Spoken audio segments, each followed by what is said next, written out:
So today I thought we'd take a look at two games on Split. One of them is Cloud9 versus 100 Thieves, and the other one is Fnatic versus G2, because I thought they were both pretty interesting. Some interesting comps coming out, and in particular I was interested by the way that C9 played defensively on Split. Now their lineup, as you can see, is extremely defensive. Okay, you've got the dual Sentinel, Chamber, and Killjoy. You have a Breach and Astra as well, and then a Raze also. So even in terms of like duelists, Raze is probably like the most defensively viable duelist of all of them, because you know the nade and the boombot give you information, they slow things down, right? So extremely defensive, literally probably like as defensive as you could possibly run. Of course you could run like, you know, 4 Sentinels and Viper maybe, but you know, as defensive as you're probably ever going to see in a pro game. And, you know, they use that to their advantage. They win this half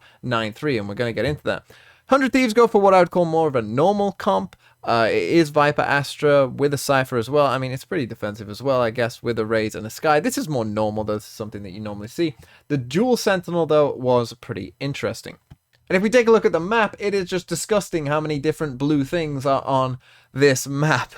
Because between the Astra Stars and the Killjoy and the Chamber utility, of course, there's just so much control that they had over this map. And 100 Thieves were having to constantly pry around like every little bit of the map, trying to destroy all the alarm bots, the turrets, the chamber little traps as well. Like, it was just constantly they were having to do all of these different things to try and get rid of it, and then they had to deal with Astra and Breach and Raze as well, and so it was just a nightmare for 100 Thieves to try and attack into. But actually I think they did decently well on the whole. They'd lost a couple rounds to like very close, you know, post-plant scenarios or as they were getting the spike down, but that was C9's goal. That's what C9 were basically trying to do. They tried to run down the clock so much, you know, that it got to that last 20-30 seconds or whatever, and by that time, you know, as soon as contact is made in those last couple seconds, they had a good idea. Okay, it must be this site. So then they will swarm to that site and they kill all of 100 Thieves in that closed area as they're trying to get the spike down. That's generally how a lot of these rounds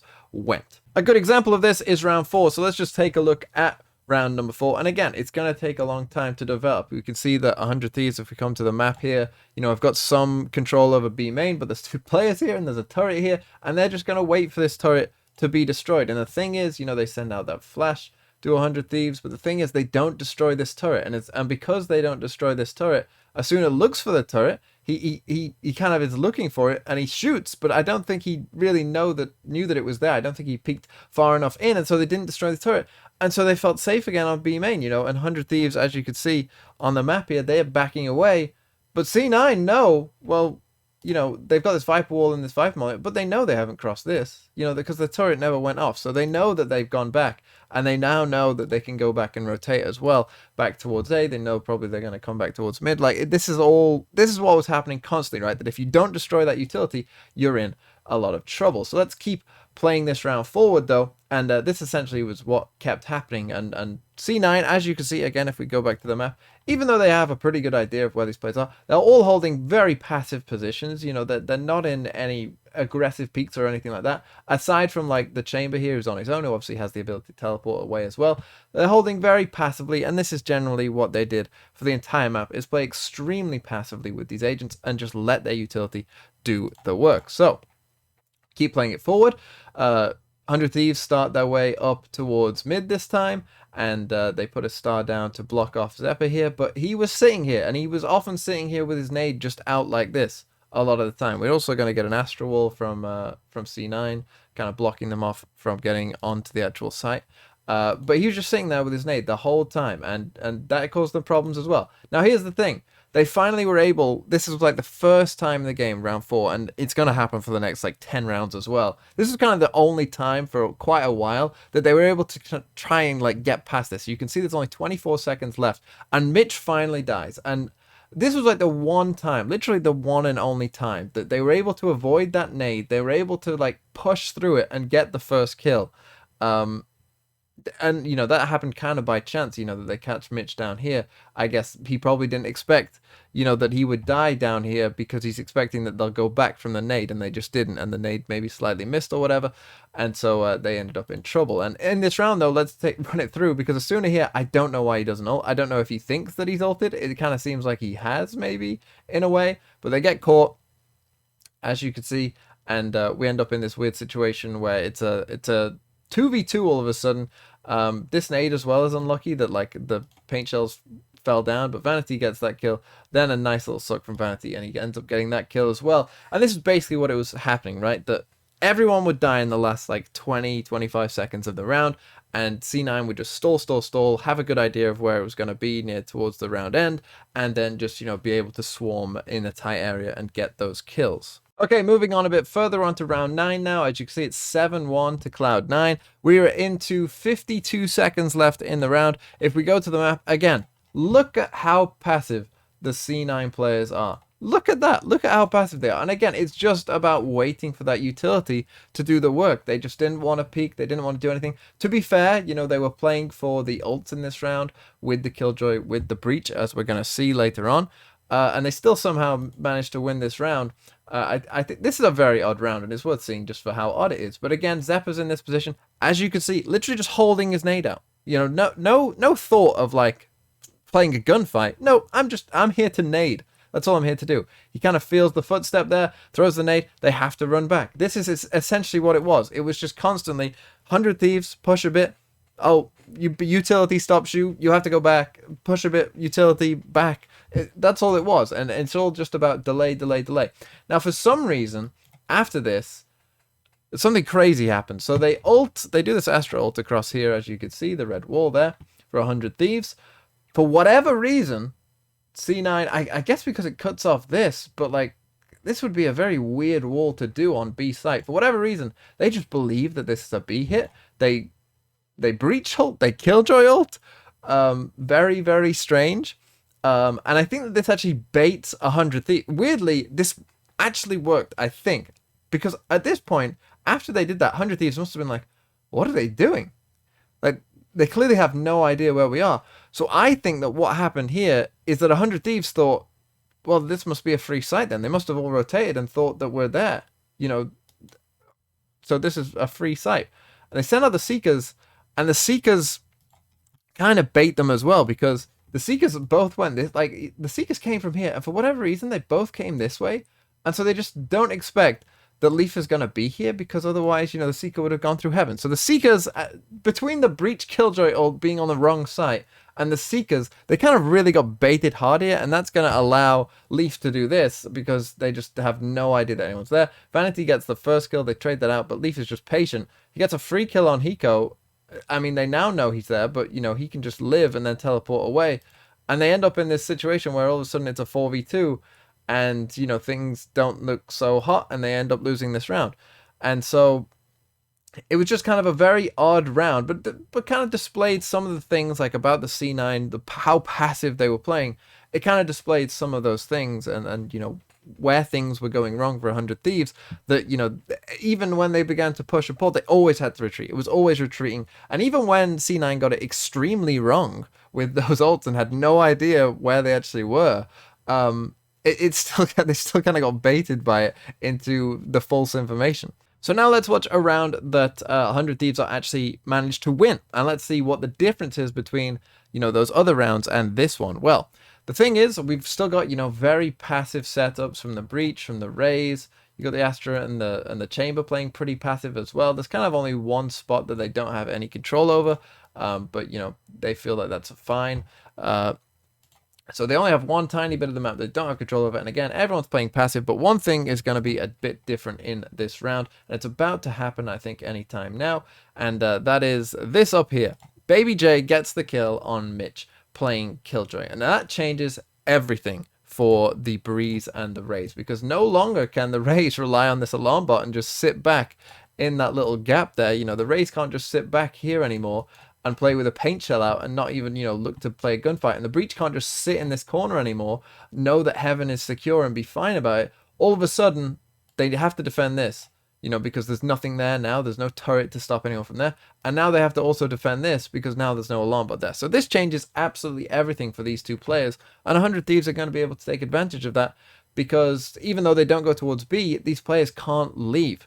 They can't feel comfortable in just leaving this site. And so that's going to leave these two players kind of isolated on their own because there's none of that information gathering at any point. They could just come back towards them. And so as we see, if we move this forward a bit, you can see they do start going towards this A site slowly but surely. You can see as well if we go to the map that, this breach and this raise are in much more proactive positions than they were to begin the round.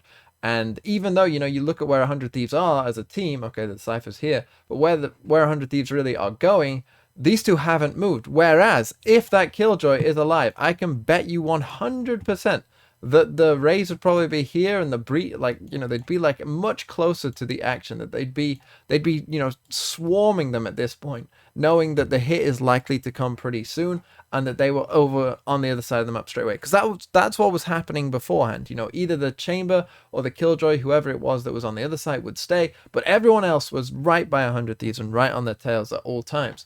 But in this round, obviously, as we can see, that didn't happen. And so even though we get this Astral, and things actually go pretty bad for 100 Thieves, again, they weren't hitting their shots that great either. And as you can see, Leaf is going to be able to get that kill also. And they even get another kill there with Vanity that does get traded out. You end up in a 3v3, but eventually 100 Thieves are able to, get there this time. And I think that the reason is because even though the spike went down, if we take a look at the map, even though the spike, yes, is down here, this Astral Wall actually did give them this plant spot, which they end up using, which is a bit of an oversight, I guess, by C9. That probably shouldn't have done that. But yeah, these rotations now are a lot later, and so now finally 100 Thieves can get into a true proper post plant, because that was what was being denied from them before, where in other rounds like this, what was happening is, as they were planting the spike, that's when C9 would attack them and just take advantage of their favorable situation of all already being there. And then let's take a look at round 12. Again, we're already, 25 seconds into this round, but as you can see, again, very passive positions from the breach, from the Killjoy. The Chamber's in a pretty, this is somewhat proactive, I guess, but you are a Chamber, so it makes a bit of sense. Raze back here, pretty passive. Astra, very, very passive. Again, super, super passive setup from C9 as normal. But again, the same thing. See, 100 Thieves are going to be able to win this round. And again, it's for the same reason as before. They just destroyed a trademark, as you saw, but they get that first kill on to the Chamber, and that was the difference. The reason that they couldn't win those rounds before is because that didn't happen, but this, in the last round and in this round, it finally did happen. And then this gave them the confidence to eventually, if we run it forward a bit, I think, then they finally felt confident in going towards this site. And look, by this point, we're in the last round. They have a good idea of what C9 are trying to do. So they finally decide, let's ult this off. Let's just cut that. We know that someone's there. We know they're always there. So they cut them off. They cut off the back of the site as well, punishing these passive positions that C9 were liking to use. And and in they went. And they felt, a lot more confident that they could actually get into this site. And as you can see, Asuna able to get one there. Baby J, they explode onto site. They finally have like a true attack, as it were, for the first time. And they end up in this 5v1, and they're able to convert the round. But now let's take a look at some rounds from Fnatic versus G2. We have very different comps. We both have a Sage on both sides for this. We have a KO for Fnatic. We've got Omen, the Omen comp, the kind of Ascend double duelist Omen comp for G2. So, a very, very different thing overall going into it. But here is something that is going to be pretty interesting and a pretty interesting round. So actually G2 won the pistol, but Fnatic are going to decide actually to kind of force up here a bit. They make the call to go and force up into it a bit more. And we're going to see the importance of one agent here, and an agent that I think could really punish Cloud9 if they do end up playing in a similar way to what they did. And we'll talk about that at the end. But let's just run through this round and kind of show you exactly what I'm talking about. And the agent that we're going to be talking about is, of course, KO. And Boaster is on the KO. And first thing we're going to get is the silencing of Kellogg's here, who's playing Jet. Now, here's the thing about KO. KO, being silenced, obviously, at the pro level is pretty bad. But KO punishes certain agents a lot more than he does others. KO punishes super passive agents and super aggressive agents. So things like Chamber and Jet, that want to be in these aggressive angles and then use their abilities to get out, KO is really bad for those agents, as we're about to see for keloqz, because all of a sudden they can't get out. And there's a reason that you don't see an op a lot of the time on just like a random agent that can't get out, right? And he also punishes the super passive agents, because if you're relying on that utility and you get silenced and you were playing super passive, well, that's just going to end up with them just taking the site for free if you get silenced. You know, all of a sudden that utility that you're trying to play off doesn't work anymore. And so let's see what happens here. Well, keloqz, as I said, he's looking to dash out, right? He's desperate to dash out. For some reason, he does manage to get out, but then tries to take a second shot, even whilst he's still silenced. Makes absolutely no sense. Dies for it and leaves his team in a bit of trouble here for the most part. And so basically, and then, you know, they get another kill as Huddy tries to trade it off. And then this kill, I have no idea how Brave manages that.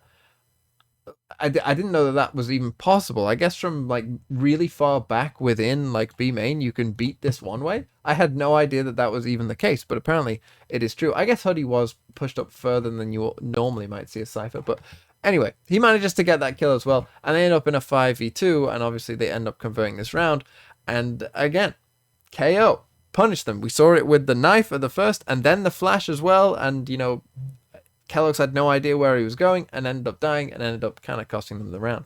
And now let's move to round 16, and I have no idea why this happens, but it does happen. But for some reason, they're gonna decide G2 to get a bit aggressive here on B main. This Omen is, and I don't know why, because they have guns and Fnatic don't. So Fnatic start with a bit of pressure towards mid, but as we roll this forward, and they destroy the Sage wall as well, Fnatic generally played a bit slow, as you should do when you're playing against a Sage and a Sage wall. You know, just let the time run out a lot of times. But this time they actually decide to destroy it and take a bit of mid control. But then this is where the crazy thing is going to happen. You see the Sage and the Omen here. Like this, I mean, this is pretty bad, right? The Omen walks past this wall for no reason. Like the fact he has a decay on him here is super bad when you're up against worse weapons. Like, don't give them any advantage you can, and you should be fine. And the Sage, it's so disjointed, as you can see. Like, one is past the Viper wall, one isn't. You know, not great from G2, and this Omen is going to pay for it. Sure, he'll get one, but then Boaster gets the other kill. Boaster's going to be able to pick up his friend's Bulldog, I think it is as well. And then we're going to see a KO ult. And again, now you're in trouble. You know, so now you're in trouble. When you get ulted like this, you know, what do? You're the Sage. And all of a sudden, this is what happens, right? This is the kind of chaos that you can create. And keloqz, you know, as we saw, similar to what the Rays had to do for Cloud9, you know, the chaos is created. And we saw this from the Rays as well, having to watch this all of a sudden when someone dies because you're kind of panicking. And especially when there's an ult coming from it as well. Like, you're like, okay, they might push this a lot hard. But as you can see, keloqz is about to die. keloqz is in a lot of trouble, and he's just going to get a death for absolute free. And all of a sudden, again, you're in a 4v3, and this Sage is getting pushed from both sides and is in massive trouble as well. And they end up winning this round, Fnatic, of course. And this is what I kind of wanted to illustrate, that I think if I was playing against Cloud9 next up, and I was picking Split, or, you know, a map was on Split, play KO. Because they cannot afford to play that passive if you play KO. Because this is what will happen to you. You KO ult against that Killjoy utility, and their whole setup falls apart. You know, they can't afford all of a sudden to play like back here. That doesn't work anymore, right? They can't afford to be like in these positions here if they're just getting ulted and have no utility. Now all of a sudden, that kind of idea of playing off the utility and just waiting for it, all of a sudden that just becomes you're in bad positions and don't have anything to really do. You know, you're just going to die. Oh no, all of a sudden a split B push up here would probably kill all those three that were playing on B normally for free, right? Like they'd just die to it. Similar for Chamber, right? Like a Chamber can't peak aggressive if they get knifed. Like it would punish that particular setup so hard, because basically between Chamber playing, you know, Chamber was basically playing either super passive or super aggressive, right? He was playing passive with his team, or he was playing aggressive, and that would get punished either way. As soon as you get silenced by KO in that fashion, as soon as you get suppressed, well, then you're just in massive trouble. And so I think if I was playing up against C9 in, you know, the next match on Split, and they picked that same comp, pick KO, and you will find that, oh yeah, It doesn't work when you're suppressed. It doesn't work if you can't play off that utility. All of a sudden, when everyone can just run past it for free and or just walk past it for free and you have no idea if they're actually through or not, you're just going to end up giving sites away for free. They're going to be much closer than you expect, and you're going to be in a lot of trouble. But then finally, just to close this one out, this doesn't really have much to do with the video, but it's worth showing anyway. We're on round 17, so the round after the one I just showed you in the Fnatic match. Let's just watch this round because it's kind of beautiful. Let's just watch the map. So as you can see, there's kind of a lean here from the Fnatic players towards this B side, but Boaster on KO is going to head towards this A site. And if I just quickly show you the normal view as well, we're going to see Boaster here. He's going to send a flash up towards there, and then he's going to end up with this Astra ult as well. And I just want you to watch all of the G2 players because it's just beautiful. This is just so beautiful, and they send a knife in here as well, as you can see on the KO. And look at all these G2 players. And Fnatic, as you can see, are just ready to walk into the site. I just thought that was really cool, and that it was worth showing, and that it was a really cool fake. And Boaster, just ends up chilling back here, not pushing anything. All of the G2 players are here. Meadow's probably really confused on the site as to where they actually are and what's going on. But obviously, eventually, they realize when the Viper's Pit goes down, and obviously they can see that there is no Viper's Pit anywhere near. Like, Meadow's like, well, there's no Viper's Pit here. That's when they, oh yeah, we just got absolutely destroyed there, I guess. And so, yeah, they end up winning the round again, Fnatic, and I thought that was a really cool little fake that they did just to end the video, just because it's beautiful and just because it's fun.